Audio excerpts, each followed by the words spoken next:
ক্ষমতায় টিকে থাকতে নিরপরাধ মানুষকে হত্যার অভিযোগে ক্ষমতাচ্যুত প্রধানমন্ত্রী শেখ হাসিনাকে দেশে ফিরিয়ে এনে সর্বোচ্চ শাস্তি নিশ্চিতের দাবি জানিয়েছে বাংলাদেশ জাতীয়তাবাদী ছাত্রদল।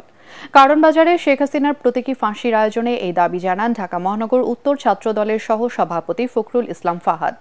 ছাত্র জনতার হত্যাকারী আওয়ামী লীগ সহ দলটির অঙ্গ সংগঠনের শীর্ষ নেতাদের দ্রুত গ্রেফতারের দাবি জানান তিনি। এর আগে বিক্ষোভ মিছিল করেন তারা।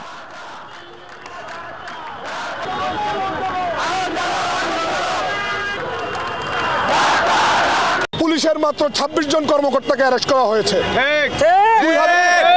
২,০০০ মানুষকে নিহত এবং ৩০,০০০ মানুষকে আহত কে ২৬ জন করছে না।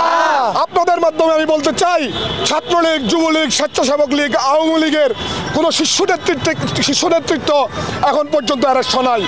অন্তর্বর্তীকালীন সরকারের উপদেষ্টাদের কাছে বলতে চাই, আমরা আপনাদেরকে নিয়ে অনেক আশাবাদী। আপনারা আমাদেরকে আশাহত করবেন না। এই জুলাই গণ অভ্যুত্থানকে আপনারা ব্যর্থ হতে দিবেন না। হাসিনা এবং তার দোসরদের অবিলম্বে আইনের আওতায় আপনারা আনতে হবে। ঢাকা বিশ্ববিদ্যালয়ের ক্রিয়াশীল সকল ছাত্র সংগঠনের উদ্যোগে শেখ হাসিনার প্রতিকৃতিতে গণজুতা নিক্ষেপ কর্মসূচি চলছে। দর্শক, এই মুহূর্তে সেখানে আছেন আমাদের সহকর্মী মাজহারুল হক মুহাজির। কথা বলছি তার সাথে।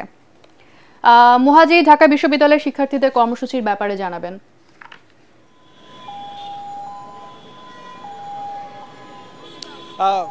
তনুজা, আপনি যেমনটা বলছিলেন যে ক্রিয়াশীল সকল ছাত্র সংগঠন, ঢাকা বিশ্ববিদ্যালয়ের এখানে ছাত্রদল, বৈষম্য বিরোধী আন্দোলন সহ সকল ক্রিয়াশীল ছাত্র সংগঠন বলতে এখানে সব স্তরের ছাত্র প্রতিনিধিদের আসলে বলা হয়েছে। এবং আমি এখন যে জায়গাটায় দাঁড়িয়ে আছি রাজু ভাস্করদের সামনে, এবং আমি যদি আপনাকে দেখাই যে মেট্রো রেলের যে পিলারে শেখ হাসিনার ছবি ছিল, সেটা গত ৩ আগস্ট ছাত্র জনতার তোপের মুখে পড়ে যেটাকে আসলে কালি দেয়া হয়, জুতা নিক্ষেপ করা হয়, সেই জায়গাটিকে এখন ছাত্র জনতা বলছে ঘৃণাস্তম্ভ।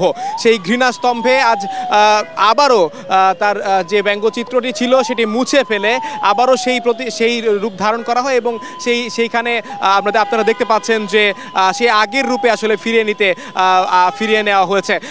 তনুজা, আপনাকে আরেকটা বিষয় জানিয়ে রাখি, মূলত এই আয়োজনটি করা হয়, আসলে এই আয়োজনটি একটা ক্ষোভের বহিঃপ্রকাশই ছিল।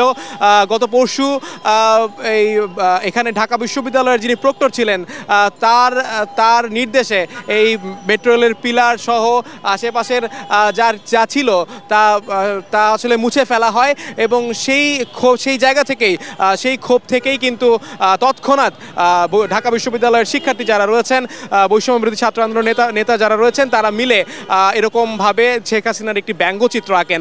তারপর আসলে সিদ্ধান্ত হয় যে সেই ব্যঙ্গচিত্র মুছে ফেলে, যেহেতু এটা জুলাই আন্দোলনের একটা অন্যতম স্মৃতি ধারণ করে, সে কারণে তারা আবারও সেই আগের রূপে ফিরিয়ে নিয়ে যায় শেখ হাসিনার ছবিকে। এবং আপনারা দেখতে পাচ্ছেন যে ঠিক আগের মতোই কিন্তু সেই জুতাগুলো রয়েছে, এবং আজ বেলা 1টা থেকেই এখানে ছাত্র জনতার একটা উপস্থিতি আমরা দেখতে পেয়েছি। সব মহলের মানুষ অংশগ্রহণ করেছেন, সবাই এখানে আসছেন, জুতা নিক্ষেপ করছেন, এবং সবাই কিন্তু আসলে বলছেন যে স্বৈর শাসকের দিন শেষে কর্মফলটা এরকমই হয়। এবং আরেকটা বিষয় যদি আপনাকে জানিয়ে রাখি যে এখান থেকে কিন্তু প্রক্টরের পদত্যাগের দাবি উঠে আসছে। এখান থেকে তনুজা, যিনি প্রক্টর ছিলেন তিনি যদিও দুঃখ প্রকাশ করেছেন এটার সাথে তিনি সম্পৃক্ত, এটার জন্য তিনি দুঃখ প্রকাশ করেছেন, কিন্তু এখানে যারা ছাত্র প্রতিনিধি যারা রয়েছেন তারা কিন্তু বলেছেন যে প্রক্টরের লজ্জা হওয়া উচিত এবং প্রক্টরের অবিলম্বে পদত্যাগ করা উচিত। তনুজা, এই ছিল এখন পর্যন্ত ঢাকা বিশ্ববিদ্যালয় থেকে আমার কাছে সবশেষ তথ্য। মুহাজির, আপনাকে ধন্যবাদ।